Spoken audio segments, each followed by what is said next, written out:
Congress party Rajya Sabha అభ్యర్థిగా తెలంగాణ రాష్ట్రం నుంచి నిర్ణయించిన వ్యక్తి కేసీఆర్ ముద్దుల కూతురైనటువంటి కవిత గారు వారి యొక్క బెయిల్ కోసము తీవ్ర ప్రయత్నాలు చేసినటువంటి వ్యక్తి. సరే, అడ్వకేట్ కదా చేయొచ్చు అంటే ఇది ప్రత్యేకమైన కేసు.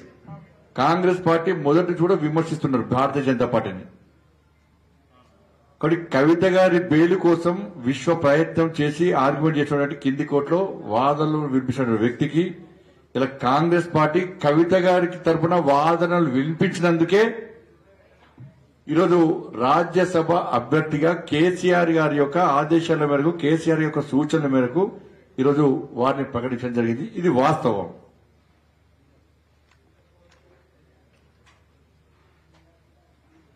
కాబట్టి దీన్ని తెలంగాణ సమాజం గమనించాలి. ఈరోజు నామినేషన్ చివరి రోజు. ఈరోజు బీఆర్ఎస్ పార్టీ ఎందుకు నామినేషన్ దాఖలు చేయలేదు? 39 మంది శాసనసభ్యులు మీకున్నారు. కొంతమంది వెళ్ళిపోయారు కావచ్చు, విప్పిస్తున్నా తెలుసు, వాళ్ళు కూడా ఓటింగ్ రావాల్సిందే. 39 మంది శాసనసభ్యుల బీఆర్ఎస్ పార్టీ రాజ్యసభకు ఎందుకు పోటీ చేయలేకపోయింది? ఎవరి కోసం పోటీ చేయలేకపోయిందో చెప్పాలి. మాకు కేవలం 8 మంది ఉన్నట్టు మేము చేయలేకపోయాం. 39 మంది ఉంటే పక్క మేము చేసేవాళ్ళం. మేము అరే గెలిచోళ్ళు కాంగ్రెస్ పార్టీ క్రాస్ ఓటింగ్ అవుతుండే. ఎందుకంటే దాదాపు 10 మంది పోయి కేసీఆర్ కలిసింది వాస్తవం. ఫామ్ హౌస్ పోయి కాంగ్రెస్ వాళ్ళు. ఇప్పుడు కాంగ్రెస్ వాళ్ళు ఎమ్మెల్యేలు అందరూ కూడా కాంగ్రెస్ లీడర్లు కలుస్తున్నారు, ఢిల్లీ పోతున్నారు, పోయి కేసీఆర్ కలుస్తున్నారు మంత్రి పదవుల కోసం. ఎందుకంటే కేసీఆర్ చెప్పింది నడుస్తున్నారు ఢిల్లీలో. కేసీఆర్ ఏ ముట్ట చెప్పాలా, ముట్ట చెప్పిన కేసీఆర్ ఆడిందే ఆట, పాడిందే పాట కాంగ్రెస్ పార్టీలో. కాబట్టి కవిత గారి తరఫున బెయిల్ కోసం వాదించిన వ్యక్తిని ఇద్దరు కలిసి నిర్ణయించిన అభ్యర్థి. ఆయన ఇద్దరు కలిసి నిర్ణయం తీసుకున్న అభ్యర్థి కాబట్టి ఇవాళ బీఆర్ఎస్ పార్టీ ఇలా నామినేషన్ దాఖలు చేయకుండా కాంగ్రెస్ పార్టీకి పరోక్షంగా మద్దతు ఇచ్చింది. ఇప్పుడు చెప్పాలి, బీఆర్ఎస్ పార్టీ కాంగ్రెస్ లో విలీనమవుతుందా, బీజేపీలో విలీనమవుతుందా? ఇలా ఎట్టి బస్సులో అతి త్వరలోనే బీఆర్ఎస్ పార్టీ కాంగ్రెస్ పార్టీలో విలీనం కావడం తథ్యం. దీనికి మళ్ళా కాంగ్రెస్ వాళ్ళు విమర్శకు ప్రతి విమర్శ కాంగ్రెస్ పార్టీ క్యాడర్ ఆలోచించాలి, కాంగ్రెస్ పార్టీ నాయకులు ఆలోచించాలి, బీఆర్ఎస్ పార్టీ నాయకులు, బీఆర్ఎస్ పార్టీ కార్యకర్తలు కూడా ఆలోచించాలి. ఢిల్లీలో ఒప్పందం జరిగింది. ఇది ప్లాన్ ప్రకారం ఇలా భారతీయ జనతా పార్టీని బదనాం చేయడానికి రెండు పార్టీలు కలిసి కుట్రలు చేస్తున్నాయి. ఇవాళ మళ్ళా స్పష్టం చేస్తున్నా, కాంగ్రెస్ పార్టీ ప్రకటించిన రాజ్యసభ అభ్యర్థి బీఆర్ఎస్ పార్టీ, కాంగ్రెస్ పార్టీ ఉమ్మడి అభ్యర్థి. అందుకే బీఆర్ఎస్ పార్టీ 39 మంది శాసనసభ్యులు ఉన్నప్పుడు కూడా నామినేషన్ దాఖలు చేయలేదు. కవిత గారి తరఫున బెయిల్ కోసం ఆర్గ్యుమెంట్ ఇచ్చిన వ్యక్తి కాబట్టి, వాదనలు వినిపించిన వ్యక్తి కాబట్టి ఇద్దరి ఉమ్మడి అభ్యర్థి. ఇవాళ ఇది తెలంగాణ సమాజం దీన్ని గుర్తించాల్సిన అవసరం ఉంది. ఇన్ని రోజులు టైం పాస్ పాలిటిక్స్ చేశారు. 6 గ్యారెంటీల మీద ప్రజల దృష్టి మళ్లించడానికి ఇద్దరు కలిసి డ్రామాలు చేశారు వాళ్ళు. మరి బీఆర్ఎస్ పార్టీ, బీజేపీ ఎప్పుడు ఒకటి కాదు. ఎందుకంటే ఇది కుటుంబ party Congress party, BRS party కుటుంబ పార్టీ. ఇది అవినీతి party Congress party, BRS party కూడా అవినీతి పార్టీ. ఇద్దరి మధ్య సయోధ్య కుదిరింది, మాట ముచ్చట అయిపోయింది, కళ్యాణం మాత్రమే బాకీ ఉంది. ఇవాళ ఈ రెండు పార్టీలు ఒకటే. దీన్ని గుర్తించాల్సిన అవసరం ఉంది. కాబట్టి ఇప్పటి నుంచి కాంగ్రెస్ పార్టీ వాళ్ళు బీఆర్ఎస్ బీజేపీలో విలీనమవుతుందని మాట్లాడే అర్హత మీకు లేదు. అటు తప్పుడు ప్రచారం చేసేటువంటి అర్హత మీకు లేదు. వాళ్ళకి ఫుల్ క్లారిటీ వచ్చేసింది తెలంగాణ సమాజానికి. మీరు ఏం చెప్పినా ఏం చెప్పకుండా క్లారిటీ వచ్చేసింది. ఎందుకు నామినేషన్ దాఖలు చేయాలో చెప్పాలి. ధన్యవాదాలు.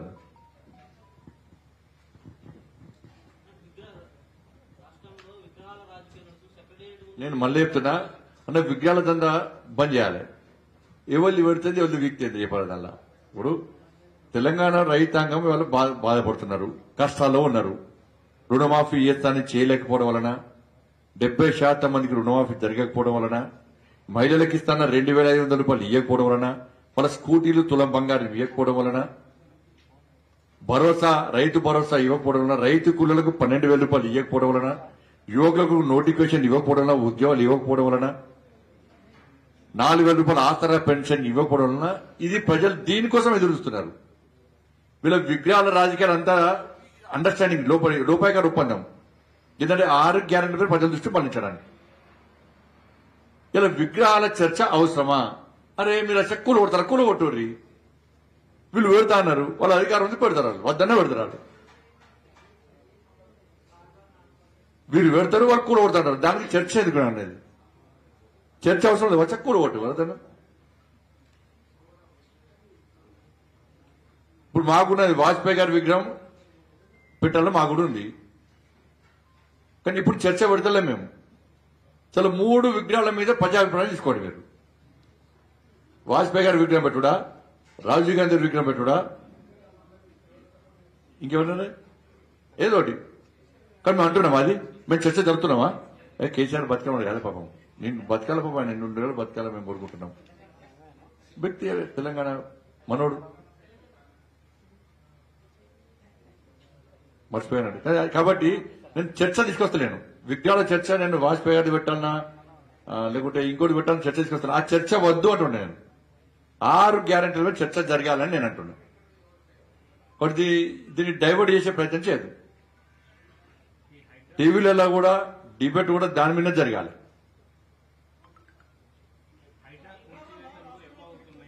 దానిలో సగం మంది కాంగ్రెస్ వాళ్ళ ల్యాండ్స్ ఉన్నాయి. దానిలో ఇప్పుడు చిన్న చిన్న గుంటలు గజాల జాగున జోలికి పోతురు, కానీ 5 ఎకరాలు 10 ఎకరాలు పెద్ద ఆసాంలో జోలికి మాత్రం పోతలేరు. దీని వెనుక తతంగం అంతా వేరే ఉన్నది. మళ్ళా అంత కరెక్షనే. దాని కాంగ్రెస్ లో ఉన్నది, బీఆర్ఎస్ లో ఉన్నది. మళ్ళీ కాంప్రమైజ్ అవుతారు. ఇచ్చి పుచ్చుకునే ధోరణి మీద, అది ఇచ్చి పుచ్చుకునే ధోరణి. కాబట్టి ఇవన్నీ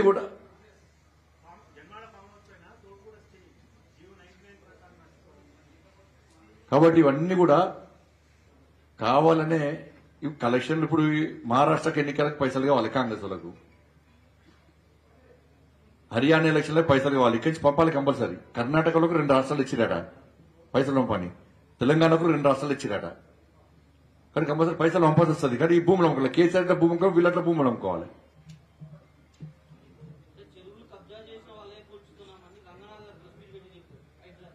ప్రెస్ మీట్ ఆ రంగనాథ్ సార్ నాన్న కూడా పెట్టిండు. ఒకసారి రాసిస్తే పెడతారు, ఏమున్నది, నాన్న కూడా పెట్టిండు ఒకసారి ప్రెస్ మీట్. ఏం లేదు, నోటి ఎనిమిది ఊరుకాడు ఆయన. చాలా సంసారి బాగా, చాలా మంచివాడు, అమాయకుడు పాపం. మాట్లాడడానికి అకలు ఉండాలి, నకలు కొట్టడానికి అకలు ఉండాలంటారు, మాట్లాడడానికి ఉండాలి. ఈయన ఫామ్ హౌస్ కదా, ఈయన ఫామ్ హౌస్ డ్రోన్ వేయని రేవంత్ రెడ్డి కేసు పెట్టి ఈయన ఫామ్ హౌస్ కదా. మరి కేసులు పెట్టిన రేవంత్ రెడ్డి మీద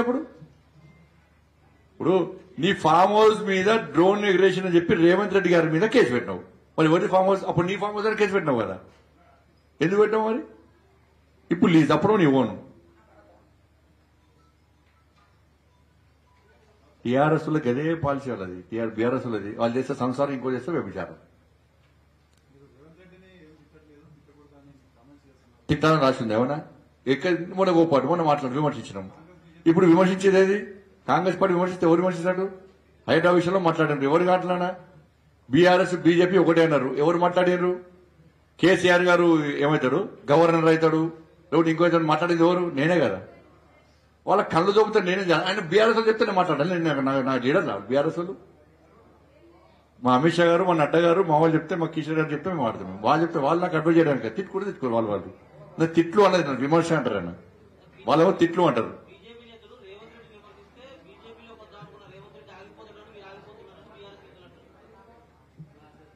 దానికి